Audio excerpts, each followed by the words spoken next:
Vous savez, la démocratie, c'est une œuvre qu'il faut entretenir en permanence. Nous avons connu au Sénégal des situations de parti unique de fait. Ensuite, nous avons connu des partis uniques, 2, 3 partis politiques, l'UPS à l'époque, le Parti démocratique sénégalais, ensuite le PAI, ensuite le MRS de Maître Boubacar Gueye. En 1981, il y a eu l'ouverture politique, l'ouverture démocratique intégrale. Nous avons connu donc cette situation. Ensuite, une première alternance en 2000, une deuxième alternance en 2012. Cela veut dire que nous avons une démocratie, parce qu'il faut le rappeler, le Sénégal, depuis 1848, envoie des députés à l'Assemblée nationale française. Cela veut dire que le Sénégal est un pays de tradition, à tradition démocratique. Mais cette tradition démocratique, il faut l'entretenir, il faut la cultiver, il faut renforcer la démocratie. Et vous vous rendez compte qu'aujourd'hui, tous les partis politiques, à l'occasion d'élections, font appel à des organisations de société civile, font appel à de fortes personnalités qui ne sont pas dans les partis politiques, mais en réalité, qui peuvent apporter quelque chose aux forces politiques. Et nous avons constaté que de plus en plus, des Sénégalais qui ne sont pas dans les partis politiques s'intéressent à ce que nous faisons. Par fidélité à Abdoulaye Wade, par amitié à Karim Wade, par sympathie à ma propre personne. Donc de plus en plus, des Sénégalais s'intéressent à nous pour nous dire qu'est-ce que nous pouvons faire ensemble. Nous ne sommes pas des militants du PDS, nous ne sommes pas des militants politiques, mais nous voulons travailler avec vous. Nous nous sommes dit, ces Sénégalais, et qui sont extrêmement nombreux, il faudrait les canaliser, les organiser quelque part en vue de contribuer à la construction de ce pays-là. C'est la raison pour laquelle, après avoir posé les jalons de la création d'un courant de pensée à l'intérieur du parti, nous avons pensé cette fois-ci à mettre sur pied un mouvement. La différence, parce que souvent les gens font la confusion, un courant de parti est constitué de militants. Tous les membres d'un courant sont militants du parti politique. Or, ceux qui sont dans ce mouvement ne sont pas forcément des militants du parti. Aujourd'hui, vous en rendrez compte, des professeurs d'université, des avocats, des paysans, des pêcheurs, des jeunes, des étudiants, des chômeurs qui viennent travailler avec nous dans le cadre de ce mouvement-là. Mais tout ça, ça va faire, c'est un plus que nous allons capitaliser. Et si, par exemple, à l'occasion d'élections, les membres de notre mouvement acceptent de soutenir le candidat qui sera le candidat du parti, vous verrez que c'est un bonus, comme on dit. Donc voilà les raisons pour lesquelles, avec beaucoup d'amis, nous avons mis sur pied ce mouvement. Après avoir sillonné le pays aussi de l'an à l'âge. Au moment où je vous parle, certaines missions sont à Tamba, d'autres sont à Ziguinchor, d'autres sont à Matam, ainsi de suite. Évidemment, nous communiquons tous les jours pour voir quel est le résultat de la démarche. Et enfin, donc, nous avons décidé de mettre sur pied ce mouvement qu'on appelle Convergence libérale patriotique. Pourquoi libéral patriotique? Parce qu'au départ, nous sommes des libéraux, le plus grand nombre en tout cas est constitué de libéraux, mais patriotique également. Parce qu'il y a des Sénégalais qui ne sont pas des libéraux, mais qui aiment le pays, qui aiment la patrie, qui sont des patriotes, qui acceptent de venir travailler avec nous. C'est dire qu'il y a cette ouverture-là. Dès lors qu'on parle d'un libéral, il est par essence démocrate, un libéral est par essence démocrate. Maintenant, l'autre frange qui vient se joindre à nous, c'est des patriotes qui ne sont pas des libéraux, qui sont d'obédience autre, mais qui acceptent de venir travailler avec nous. Donc voilà pourquoi nous avons mis sur pied ce courant de pensée, ce mouvement. Mais non, un mouvement ne peut pas être dans le PDS. Un mouvement est forcément en dehors du PDS. Le courant, lui, il est dans le parti, mais le mouvement, il est hors du parti. Maintenant, comme j'ai dit tantôt, si nous allons par exemple à une élection, ou s'il y a une prise de position quelconque, les membres du mouvement peuvent, je dis bien peuvent, ils ne sont pas obligés, peuvent soutenir le candidat du PDS. Par contre, le militant, lui, qui est dans le courant, il est obligé de se plier à la discipline du parti. C'est pour ça la différence entre le mouvement et le courant.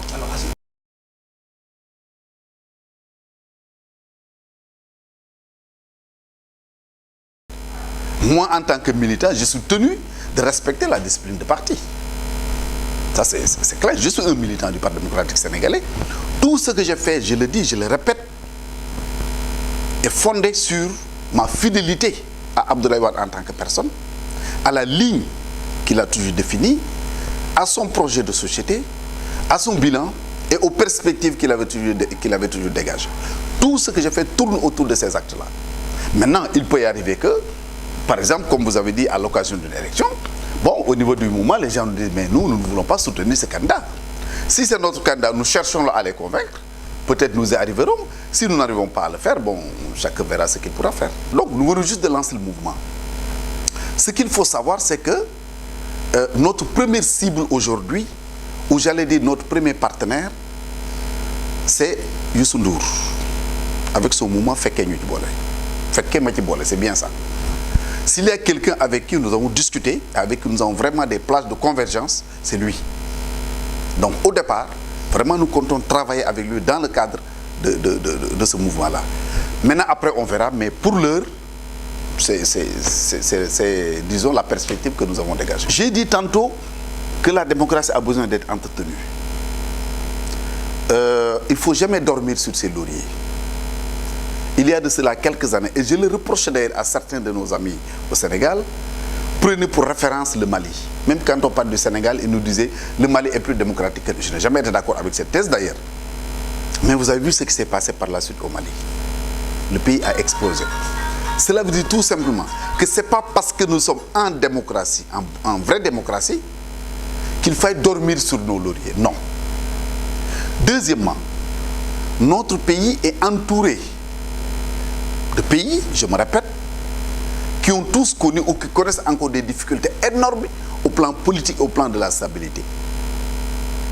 Suivez mon regard. Tous ont des difficultés. C'est dire que le Sénégal fait une exception dans cette sous-région africaine. Mais alors, nous devons, pour cette raison-là, prendre toutes nos dispositions, renforcer la paix à l'intérieur. Et je suis de ceux qui pensent qu'il n'y a pas de paix durable sans un dialogue politique. Or, aujourd'hui, il n'y a pas de dialogue politique au Sénégal. Nous avons un pouvoir d'un côté et une opposition de l'autre, ce qui est inacceptable dans une démocratie. C'est la raison pour laquelle je reviens et je soutiens encore la proposition faite par le président Abdoulaye Wade, qui l'a même inscrite dans la Constitution, pour parler du statut du chef de l'opposition. Il est indispensable que l'opposition et le pouvoir puissent dialoguer. Mais depuis 2 ans que le président Macky Sall est au pouvoir, il y a une opposition en face de lui, les gens se regardent en chien de faïence, et il y a d'autres qui ne sont dans aucun bord, il y a d'autres qui étaient avec Macky Sall et pour diverses raisons ils ont quitté. Il y a des Sénégalais plus nombreux qui ne sont dans aucun parti politique, qui ont leur point de vue. Certains sont dans des organisations de société civile, d'autres sont dans d'autres organisations. Je pense que tous ces Sénégalais devraient pouvoir discuter parce qu'il y a des questions essentielles sur lesquelles nous devons pouvoir faire un consensus. Si je prends l'exemple de la Casamance, nous devons faire le consensus autour de la Casamance. Si je prends l'exemple de l'éducation nationale, qui, dans le sens élargi du terme, de la maternelle à l'enseignement supérieur, où il y a énormément de problèmes aujourd'hui, je pense qu'il y a un consensus à faire autour de ces questions-là. Si je prends la question de l'agriculture, il y a un consensus à rechercher et à trouver pour mobiliser l'essentiel de nos ressources pour que les gens puissent enfin arriver à l'autosuffisance alimentaire. J'aurais pu en dire autant de la santé, qui sont les secteurs clés de notre économie. Mais au niveau de tous ces secteurs-là, il y a des difficultés énormes. On ne sait pas où on va. Quelle est la direction prise par le gouvernement actuel? On ne sait pas. Tantôt c'est le Yoonu Yokkute, tantôt c'est le Sénégal émergent, tantôt. Finalement, on ne sait pas à quel sens se vouer. Je pense que sur des questions aussi importantes que celle-là, l'intégrité territoriale, il est important que tous les Sénégalais puissent discuter et avoir un point de vue. Et pour ceci, je pense, il est indispensable d'arriver à un dialogue politique. Donc nous travaillons à ce qu'il y ait un dialogue politique, mais avant tout, nous travaillons pour arriver à ce qu'on appelle les retrouvailles de la famille libérale. C'est important pour nous, parce que les gens vous disent que oui, le débat idéologique, il n'est pas dépassé. Un débat idéologique ne peut pas être dépassé. Je donne un exemple très terre à terre. Si vous prenez l'école sénégalaise, le libéral a sa vision, qui est forcément différente de la vision du socialiste. Sur la question des infrastructures, nous n'avons pas la même vision, les libéraux et les socialistes. Et je peux en dire autant sur les autres questions. Donc ce débat idéologique est important et nous avons aujourd'hui un gouvernement hétéroclite avec tout le monde, plusieurs partis dans un même gouvernement, et chaque parti attend le moment opportun pour liquider le président actuel et accéder au pouvoir, parce que tous, ils ne le cachent pas, tous seront candidats à la prochaine élection présidentielle. Qui le perdra dans tout ça? C'est le peuple sénégalais qui se sent berné. C'est la raison pour laquelle nous pensons qu'il faut poser les véritables problèmes, le débat idéologique, mais également le dialogue politique qui va permettre au Sénégal de prendre en charge toutes les questions qui intéressent notre pays. Okay.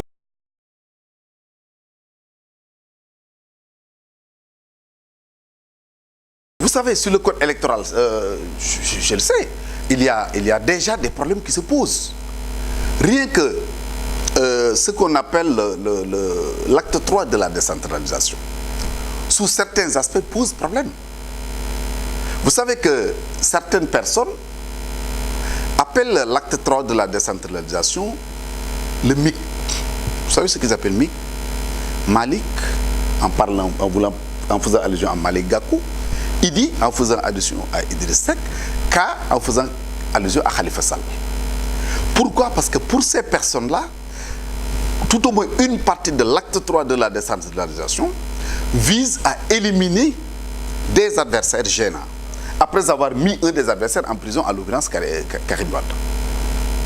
Parce que si vous voyez, quand on nous dit, par exemple, pour élire les maires de la ville, ça pose des problèmes. Les populations n'ont plus cette possibilité d'élire un maire. Et c'est à Dakar, Pikine, Guédiawaye, Thiès, Rufisque. Donc sur ces questions-là, la classe politique est profondément divisée. Sur d'autres questions, le président est un homme intelligent. Sur certaines questions, il a donné peut-être raison, en tout cas il a fait plaisir à l'opposition, mais sur cette question qui est une question essentielle, il n'a pas donné raison à l'opposition. Et je pense que c'est un recul démocratique extrêmement important. Et tous les partis politiques devraient se battre pour rétablir la vérité des faits sur cette question précise. Donc, oui, sur le code électoral, je pense qu'il y a... ça risque de diviser profondément la classe politique sénégalaise. Ah, ça, je ne suis pas en mesure de le dire. Personnellement, ça je dis personnellement, j'ai toujours été contre un boycott des élections. La politique de la chaise vide n'a jamais réglé un problème. Mais ça, c'est un avis tout à fait personnel, qui n'engage pas un parti politique, encore moins un mouvement.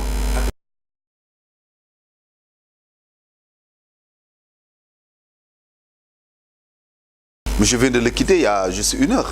Donc, comme je le fais depuis qu'il est en prison, je vais le voir tous les lundis, je discute avec lui. Voilà, tous les lundis de la situation très difficile qu'il traverse, mais avec beaucoup de courage, en me disant que la priorité, en tout cas pour lui, c'est de sortir de prison, c'est de regagner sa famille, qu'il n'a pas vue depuis 1 an, c'est de reprendre son boulot au niveau de Londres. Je pense qu'il faut qu'on l'aide à arriver à ça. Et moi, en tout cas, c'est mon combat de tous les jours. Pour ce qui est de son avenir politique, ça c'est autre chose. On verra le moment venu. Mais pour le moment, véritablement, mon combat, c'est de l'aider à sortir de prison, à regagner sa famille.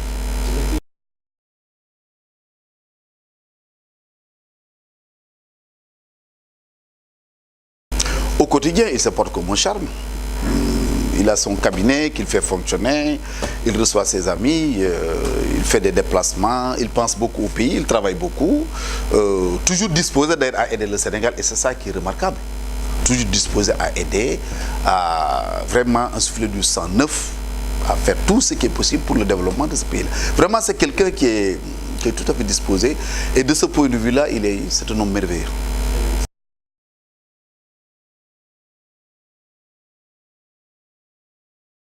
Ah, ça, je ne saurais. Personnellement, je ne suis pas pressé de le voir à Dakar. Je suis pressé de voir Karim sortir. Oui, oui, oui. Je suis pressé de voir Karim sortir. Et après la sortie de prison de Karim maintenant, pour moi, il pourra véritablement venir au Sénégal, rendre visite aux Sénégalais. Parce qu'il faut le savoir, au-delà du fait qu'il soit un ancien président, c'est quand même un père de famille. C'est difficile de voir son fils à 2 pas de chez vous dormir en prison. Vous ne pouvez rien faire pour le sortir de là. Ça crée, de mon point de vue, une tension supplémentaire. Or, nous avons besoin aujourd'hui d'apaiser le climat, de ramener davantage la sérénité et d'amener les Sénégalais à se donner la main. Vous avez vu par exemple en Afrique du Sud, malgré ce qui s'était passé, des tueries et tout, après l'apartheid, les gens se sont donné la main. Et puis, il y a eu réconciliation et pardon. Ils ont travaillé pour le pays là. Donc, si on ne le fait pas pour notre pays, ça va être beaucoup plus difficile. Je vais vous raconter, je termine par ça. J'ai un ami qui avait rencontré un chef d'État que je ne vais pas nommer, africain, qui lui a montré des documents pour lui dire telle personne détient dans des banques 2000 milliards de francs CFA. C'est son compatriote. Telle autre personne a dans une banque telle qu'il a bien cité 700 milliards de francs CFA. Mais je n'en parlerai jamais. ça appartient au passé. Si j'en parle aujourd'hui, il dit, moi je suis économiste, si j'en parle aujourd'hui, je fais fuir les bailleurs de fonds, parce qu'il n'y a pas un seul bailleur de fonds qui va investir un sou dans un pays s'il n'y a pas la stabilité politique. Et justement, c'est pour éviter ces risques pour notre pays que nous avons parlé de paix, nous avons parlé d'apaisement, nous avons parlé de sérénité. À entendre les dirigeants du pays, à le retour de Paris, mais tu avais l'impression que les gens étaient venus avec des valises remplies d'argent. J'ai même entendu, vous pourrez vérifier l'information d'ailleurs, Ablaye Cissé, diaspora, j'ai entendu quelqu'un de la paix dire, mais en France, vous vous racontez des histoires, l'argent a été viré à la banque centrale au Sénégal, bon voilà. Donc, le gouvernement fait une mauvaise communication à ce niveau-là, en faisant croire au Sénégal que nous sommes rentrés avec de l'argent alors qu'il n'y a rien. Mais tant qu'il n'y aura pas cette stabilité dans le pays, nous aurons ces difficultés. Et tant qu'il y a cette traque des biens mal acquis, il n'y aura pas de paix sociale, il n'y aura pas de stabilité dans le pays. Et nous, ce que nous intéresse, c'est le Sénégal, c'est personne d'autre.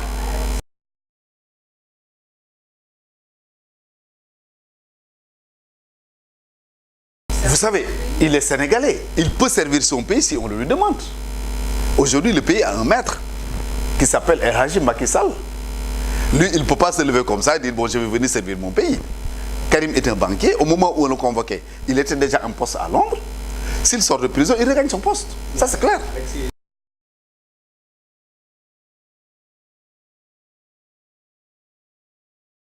Il y a deux phases qu'il faudrait dissocier. La phase que je mène moi aujourd'hui, de combat pour la libération de Karim. Mais quand Karim sera libre, quelle sera moi ma position par rapport à lui? Ça, c'est autre chose. Mais je me bats aujourd'hui pour sa libération. Tous ces mouvements également, ils disent libérer Karim, libérer Karim. Mais quand Karim sera libéré, leur mission est terminée. S'ils veulent maintenant une autre mission, ça sera une autre paire de manches. Mais ce que je peux dire de manière ferme et absolue, un, sa sortie de prison. Deux, aller voir ses enfants qui sont en France. Trois, regagner son boulot à Londres. Maintenant, si le pays a besoin de lui, je pense, comme tout bon Sénégalais, il peut répondre à l'appel du pays et puis être utile à quelque chose. Je pense que c'est quelqu'un qui ne refusera pas de le faire.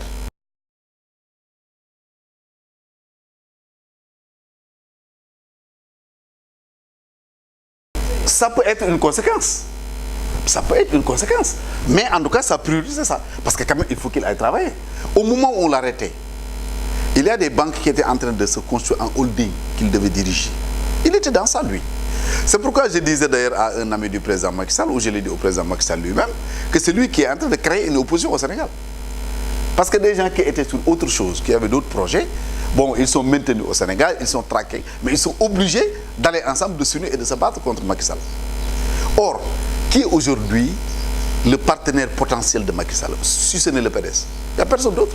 Ce n'est pas le Parti Socialiste, qui de toute façon en 2017 sera opposé à Macky Sall. Réumi, c'est déjà parti. L'AFP, malgré les déclarations de Moustapha Diasse, qui n'engage que Moustapha Diasse, en réalité. Vous avez vu les réactions au niveau de l'AFP. Personne ne peut empêcher un Malick Gakou d'être candidat en 2017, sauf peut-être Macky Sall qui peut empêcher que Malick Gakou soit candidat en 2017. Mais Malick Gakou va être candidat en 2017. Je ne parle pas des autres formations politiques. Donc, qu'est-ce qui va rester à Macky Sall, si ce n'est le PDS? Alors, si maintenant il tente de tuer ce parti qui peut aller avec lui en 2017, ses frères libéraux, que ce soit le PDS, que ce soit le Bogus, que ce soit le Réumi, mais vous voyez la situation dans laquelle il va se retrouver.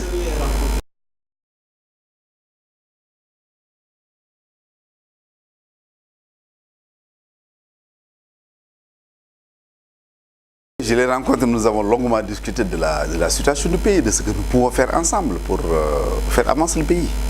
Vous savez, un pays a besoin de dialogue, d'espace de dialogue. Et nous avons constaté tous les deux que ça manque dans ce pays-là. Chacun est dans son coin, chacun est dans un... il y a un cloisonnement inexplicable dans ce pays. Et pourtant, quand il y a par exemple un événement heureux ou malheureux, tout le monde se retrouve. Aller à la morgue à l'occasion d'un décès, par exemple, c'est tous les partis qui sont ensemble. S'il y a un mariage, tout le monde se retrouve. Mais quand on est sur le terrain politique, on a l'impression que nous sommes des ennemis. Or, ce n'est pas le cas. Et je pense que nous avons intérêt à nous, disons, à resserrer les rangs, à nous parler, même si nous ne sommes pas du même bord. Nous avons intérêt à nous battre pour prendre en charge, et ça c'est une question qui intéresse particulièrement Youssou Ndour, à prendre en charge la question des États-Unis d'Afrique. Vous avez vu que depuis le départ de Kadhafi, depuis le départ d'Abdoulaye Wade, ce débat est abandonné. Or, il ne peut pas y avoir de développement d'un État africain en dehors de cet ensemble-là que constitue l'Afrique. Vous savez, même l'Europe est en train de se battre pour son unité. Les États-Unis l'ont déjà fait. Mais nous, au Sénégal, en Afrique, nous pensons que chaque pays doit se retrouver avec son président, son premier ministre, son gouvernement. C'est au moins un point sur lequel j'ai toujours été d'accord avec le président Senghor, qui s'était battu contre la balkanisation de l'Afrique. Je pense qu'après l'esclavage, après la colonisation, la balkanisation de l'Afrique a été le plus grand mal fait à l'Afrique. Donc aujourd'hui, nous devons de reprendre le flambeau. Nous ne disons pas que nous allons réaliser, nous, les États-Unis d'Afrique. Peut-être que nous n'avons pas la prétention de le faire. Mais nous avons continué ce débat-là et permettre à la jeune génération de comprendre que ça, c'est un point extrêmement important si nous voulons développer l'Afrique.